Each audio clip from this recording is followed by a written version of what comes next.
2025년 12월 한국 증시가 4,000포인트를 돌파했습니다. 1년 전만 해도 2400선에서 허덕이던 코스피가 어느새 70% 가까이 올랐습니다.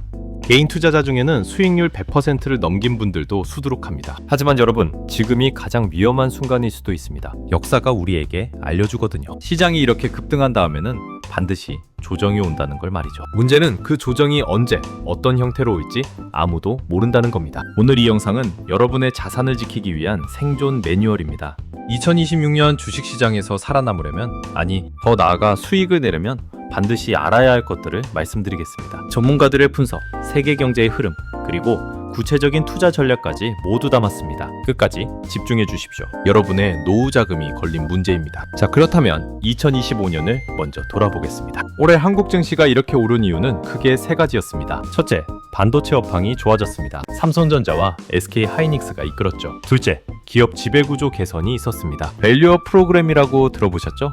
기업들이 주주에게 돈을 더 나눠주기 시작했습니다. 셋째, 외국인 자금이 들어왔습니다. 모건 스탠리 선진국 지수 편입 기대감 때문이었습니다. 이 세 가지가 맞물리면서 코스피가 폭등했습니다.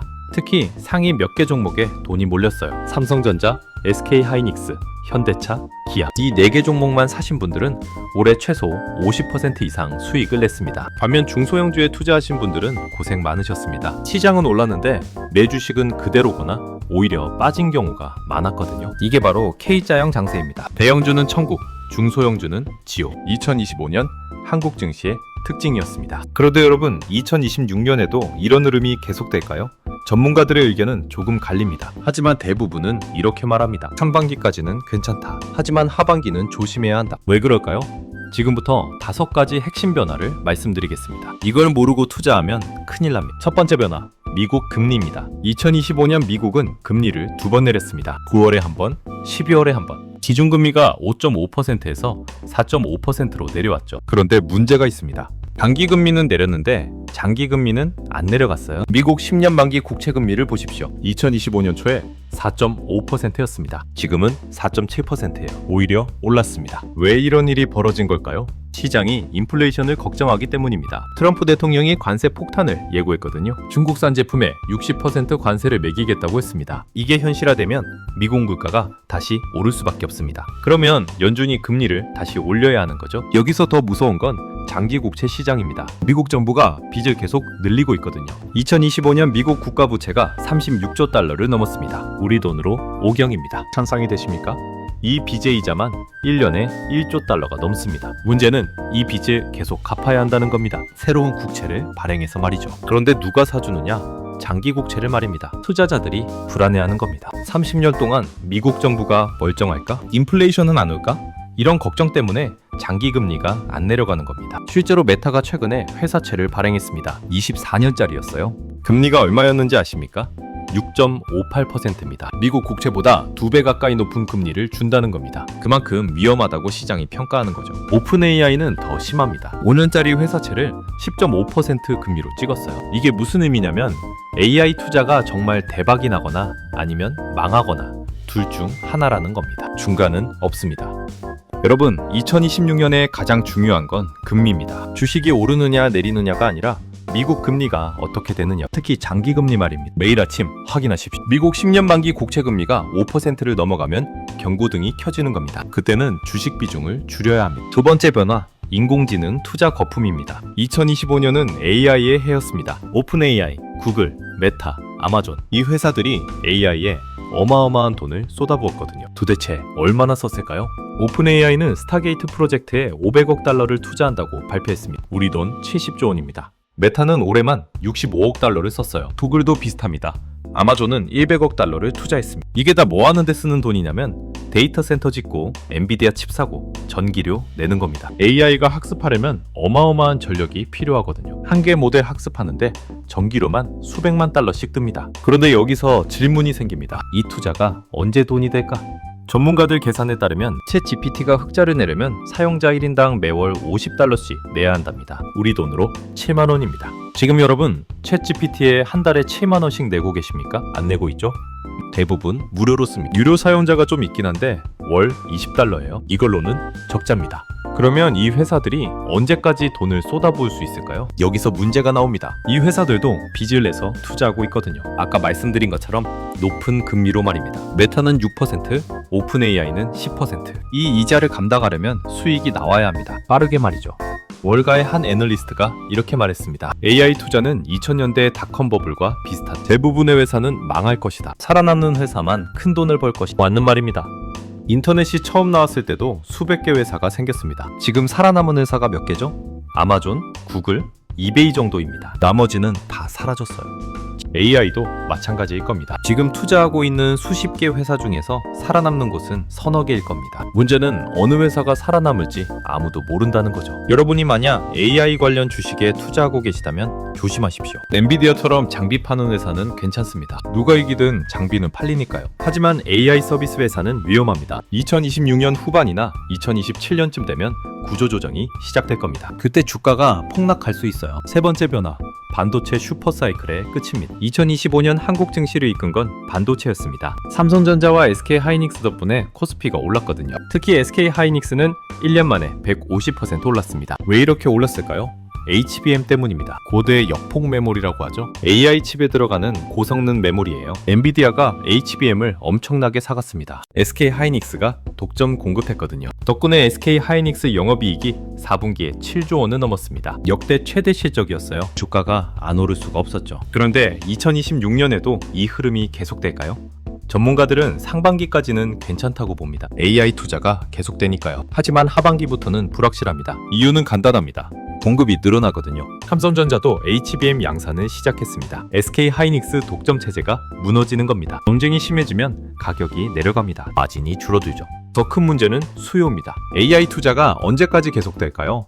아까 말씀드렸듯이 수익이 안 나오면 투자가 줄어듭니다. 엔비디아 칩 주문이 줄어들면 HBM 수요도 줄어드는 거예요. 반도체 업계에는 사이클이 있습니다. 오르면 내리고 내리면 다시 오르는 거죠. 지금은 슈퍼사이클이라고 합니다. 2023년부터 시작됐거든요. 보통 슈퍼사이클은 3년에서 4년 정도 갑니다. 그러면 2026년이나 2027년쯤 정점을 찍을 가능성이 높습니다. 정점을 찍으면 어떻게 될까요? 주가가 빠집니다. 급격하게 말이죠. 2000년, 2008년 반도체 위기 때 삼성전자 주가가 절반으로 빠진 적이 있습니다. SK하이닉스는 더 심했어요. 3분의 1 토막 났습니다. 그러니까 여러분, 반도체 주식 갖고 계시다면 수익 실현을 고민하셔야 합니다. 특히 2026년 상반기에 주가가 더 오르면 일부는 파는 게 좋습니다. 팔라는 게 아닙니다. 예를 들어 3개 갖고 계시면 하나는 파는 거예요. 수익을 확정하는 겁니다. 그리고 그 돈으로 다른 데 분산 투자하십시오. 계란을 한 바구니에 담지 말라는 말 들어보셨죠? 지금이 바로 그때입니다. 네 번째 변화, 배당주의 시대입니다. 2025년 한국 증시에서 조용히 강세를 보인 섹터가 있습니다. 바로 은행주입니다. KB금융, 신한금융, 하나금융, 이 주식들이 30%에서 50% 올랐거든요. 왜 올랐을까요? 배당 때문입니다. 은행들이 배당을 엄청 많이 주거든요. 배당 수익률이 5%에서 7% 됩니다. 1년에 7% 수익이 확정적으로 들어오는 거예요. 정기예금보다 낮습니다. 여기에 밸류업 프로그램이 힘을 보탰습니다. 정부가 기업들한테 압박을 넣었거든요. 주주한테 돈 더 나눠줘라. 안 그러면 세금 더 걷겠다. 이렇게 말입니다. 기업들이 어쩔 수 없이 배당을 늘렸습니다. 은행은 특히 배당을 늘리기 쉽습니다. 왜냐하면 성장 투자를 많이 안 해도 되거든요. 예금 받아서 대출해주고 이자 먹으면 되니까요. 그런 돈의 30%에서 50%를 주주한테 나눠줄 수 있습니다. 제조업은 다릅니다. 공장 지어야 하고 연구개발해야 하고 돈 쓸 때가 많거든요. 배당 많이 주면 투자할 돈이 부족해집니다. 그래서 제조업 배당률은 보통 20% 이하예요. 그런데 2026년에는 제조업도 배당을 늘릴 겁니다. 왜냐하면 주가를 올려야 하니까요. 주가가 안 오르면 외국인 투자자들이 안 삽니다. 모건 스탠리 선진국 지수에 편입되려면 외국인이 사줘야 하거든요. 자동차 업계를 보십시오. 현대차와 기아가 배당을 늘렸습니다. 배당 수익률이 4%까지 올라왔어요. 앞으로 더 늘릴 겁니다. 포스코, LG와 SK도 마찬가지입니다.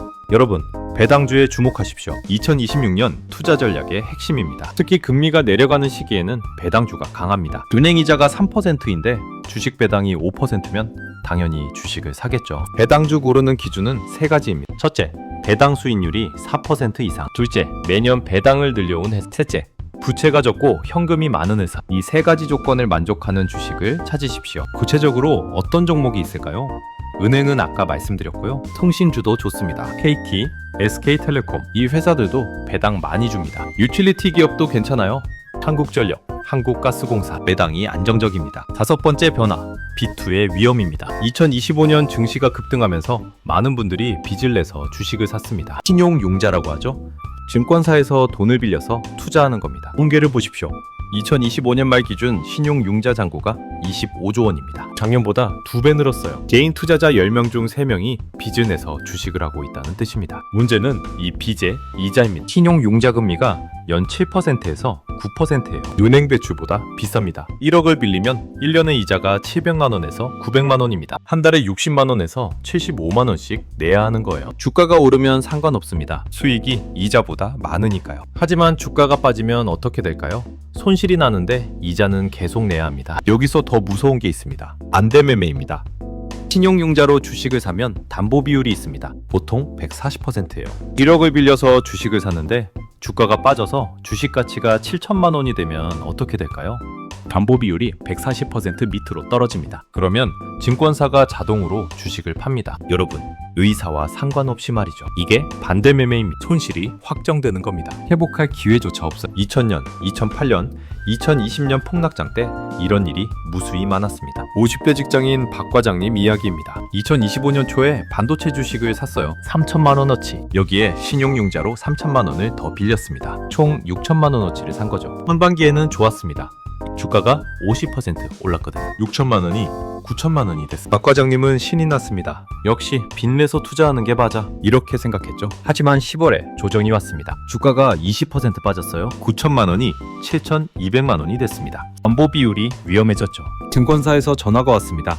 추가 입금하시거나 일부 매도하십시오. 박 과장님은 현금이 없었습니다. 할 수 없이 주식을 일부 팔았어요. 그런데 판 다음날 주가가 올랐습니다. 결국 박 과장님은 바닥에서 팔고 수익을 못 낸 겁니다. 이자만 100만 원 넘게 냈고요. 여러분, B2는 정말 위험합니다. 특히 지금처럼 고점 근처에서는 더욱 그렇습니다. 만약 지금 신용융자를 쓰고 계시다면 당장 정리하십시오. 주가가 더 오를 것 같아도 말입니다. 왜냐하면 조정은 반드시 옵니다. 문제는 언제냐는 거죠. 2026년 상반기일 수도 있고 하반기일 수도 있습니다. 하지만 분명한 건 조정이 오면 비투한 사람들이 가장 먼저 무너진다는 겁니다. 자, 여기까지 5가지 변화를 말씀드렸습니다. 미국 금리, AI 투자 거품, 반도체 사이클, 배당주 부상, B2의 위험. 이 5가지가 2026년 주식시장을 좌우할 겁니다. 그렇다면 우리는 어떻게 대응해야 할까요? 구체적인 투자 전략 3가지를 말씀드리겠습니다. 전략 첫 번째, 포트폴리오를 재구성하십시오. 지금 여러분 계좌를 한번 보십시오. 종목이 몇 개나 됩니까? 10개? 20개? 너무 많습니다. 줄이십시오. 5개 이하로 말입니다. 부자들의 계좌를 분석해보면 공통점이 있습니다. 종목 수가 적어요. 1000여 개만 집중해서 갖고 있습니다. 반면 일반 투자자들은 종목이 많습니다. 10개, 20개씩 갖고 있어요. 왜 이런 차이가 날까요? 부자들은 확신이 있는 종목만 사기 때문입니다. 공부를 많이 한 거죠. 반면 일반인들은 이것저것 다 사봅니다. 확신이 없으니까 분산하는 겁니다. 하지만 분산이 항상 좋은 건 아닙니다. 한국 증시처럼 K자형 장세에서는 오히려 손해예요. 오르는 주식 몇 개에 집중하는 게 낫습니다. 그러면 어떤 종목을 골라야 할까요? 3가지 기준입니다. 첫째, 이익이 늘어나는 회사. 올해보다 내년 실적이 좋아야 합니다. 둘째, 배당을 많이 주는 회사. 배당 수익률 4% 이상. 셋째, 외국인 지분율이 높은 회사. 20% 이상이면 좋습니다. 구체적으로 어떤 종목이 있을까요? 반도체는 삼성전자, SK하이닉스, 자동차는 현대차, 기아, 은행은 KB금융, 신한금융, 통신은 KT, SK텔레콤. 이 정도면 충분합니다. 여기서 4-5개만 골라서 집중 투자하십시오. 비중은 균등하게 가져가도 되고 확신이 있는 종목에 좀 더 실어도 됩니다. 중요한 건 너무 많이 사지 않는 겁니다. 전략 두 번째, 현금 비중을 늘리십시오. 지금 주식 비중이 몇 프로입니까? 100%? 위험합니다. 적어도 20%는 현금으로 갖고 계십시오. 왜 현금이 중요할까요? 조정이 왔을 때 살 수 있기 때문입니다. 주식이 빠지면 싸게 살 수 있는 기회거든요. 하지만 현금이 없으면 그냥 보고만 있어야 합니다. 1997년 IMF 때도, 2008년 금융위기 때도, 2020년 코로나 때도 마찬가지였습니다. 현금을 갖고 있던 사람들이 바닥에서 주식을 쓸어 담았어요. 그리고 몇 년 후 큰 돈을 벌었습니다. 반면 주식에 올인했던 사람들은 어떻게 됐을까요? 팔 수밖에 없었습니다. 생활비 때문에 말이죠. 바닥에서 팔고 손실을 확정한 겁니다. 그러니까 여러분, 지금 주식 일부를 파십시오. 20%에서 30% 정도. 그리고 현금으로 갖고 계십시오. 통장에 그냥 놔두면 됩니다. 금리가 3% 넘으니까 이자도 좀 받고요. 아니, 지금 파는 게 아깝지 않아요? 더 오를 것 같은데? 이렇게 생각하실 수 있습니다. 맞습니다. 더 오를 수도 있어요. 하지만 언제까지 오를까요? 10%? 20%? 반대로 빠지면 어떻게 될까요? 30%, 50% 빠질 수도 있습니다. 지금 20% 수익 실현하는 게 나중에 50% 손실 보는 것보다 훨씬 낫습니다. 전략 세 번째, 해외 주식에 분산 투자하십시오. 한국 주식만 갖고 계시면 위험합니다. 한국 경제가 어려워지면 같이 무너지거든요. 미국 주식을 좀 사십시오. 특히 S&P 500 인덱스 펀드 같은 거요. 이건 미국 대표 기업 500개에 분산 투자하는 겁니다. 한 종목이 망해도 타격이 적어. 미국 주식은 너무 비싸지 않아요? 맞습니다. 비쌉니다. PER이 20배가 넘어요. 한국은 10배 정도인데 말이죠. 하지만 미국 기업들은 성장하고 있습니다. 이익이 매년 늘어나 비싸더라도 살 이유가 있는 겁니다. 또 하나, 달러 자산을 좀 갖고 계십시오. 환율이 1,400원 넘었습니다. 이제 달러 사기에는 늦은 거 아니에요? 아닙니다. 더 오를 수 있어요. 왜냐하면 한국 경제가 불안하기 때문입니다. 수출은 좋은데 내수가 안 좋아요. 가계부채는 1,800조 원이 넘습니다. 부동산 가격은 떨어지고 있고요. 이러면 원화 가치가 더 떨어질 수 있습니다. 달러는 어떻게 사야 할까요? 은행 가서 환전하면 됩니다. 100만 원어치만 해도 좋아요. 아니면 달러 통장을 만들어서 매달 10만 원씩 적립하는 것도 방법입니다. 여기서 중요한 건 타이밍이 아니라 분산입니다. 원화만 갖고 있으면 원화 가치가 떨어질 때 손해보잖아요. 하지만 달러도 좀 갖고 있으면 위험을 줄일 수 있습니다. 자, 여기까지 세 가지 전략을 말씀드렸습니다. 포트폴리오 재구성, 현금 비중 확대, 해외 분산 투자. 이 세 가지만 하셔도 2026년에 살아남을 수 있습니다. 마지막으로 당부 말씀드리겠습니다. 주식 투자는 마라톤입니다. 원거리 달리기가 아니에요. 빨리 부자 되려고 무리하면 다칩니다. 2025년에 100% 수익 내신 분들 축하드립니다. 정말 대단하십니다. 하지만 방심하지 마십시오. 시장은 언제든 바뀝니다. 올해 올랐다고 내년도 오른다는 보장은 없어요. 오히려 더 조심해야 합니다. 고점에서 욕심부리다가 다 날리는 사람들 많이 봤습니다. 적당히 수익 실현하고 안전하게 가는 게 장기적으로 더 좋습니다. 그리고 빚은 절대 내지 마십시오. 신용융자든 은행 대출이든 빚내서 주식하면 안 됩니다. 조정 한 번에 끝장납니다. 여러분이 번 돈, 여러분 노후 자금입니다. 도박하지 마십시오. 2026년 주식시장은 기회이자 위기입니다. 상반기까지는 괜찮을 겁니다. 하지만 하반기는 조심해야 해요. 금리, AI, 반도체 사이클 이 세 가지가 변수입니다. 매일 아침 미국 금리부터 확인하십시오. 장기 금리가 5% 넘어가면 경고등입니다. 그때는 주식 비중을 줄이십시오. 대당주에 주목하십시오. 안정적인 수익을 주는 종목들입니다. 은행, 통신, 자동차 이런 종목들이 2026년에도 강할 겁니다. 현금을 확보하십시오. 20%는 반드시요. 조정이 왔을 때 기회를 잡을 수 있습니다. 해외에 분산하십시오. 한국만 보지 마시고 미국, 달러 자산도 좀 갖고 계십시오. 그리고 무엇보다 욕심을 버리십시오. 적당한 수익으로 만족하십시오. 100% 수익 노리다가 마이너스 나는 것보다 매년 10%씩 꾸준히 버는 게 훨씬 좋습니다. 2026년 여러분의 투자가 성공하길 바랍니다. 준비하는 자만 살아남습니다. 지금 이 순간부터 시작하십시오. 여러분의 미래는 여러분이 지켜야 합니다.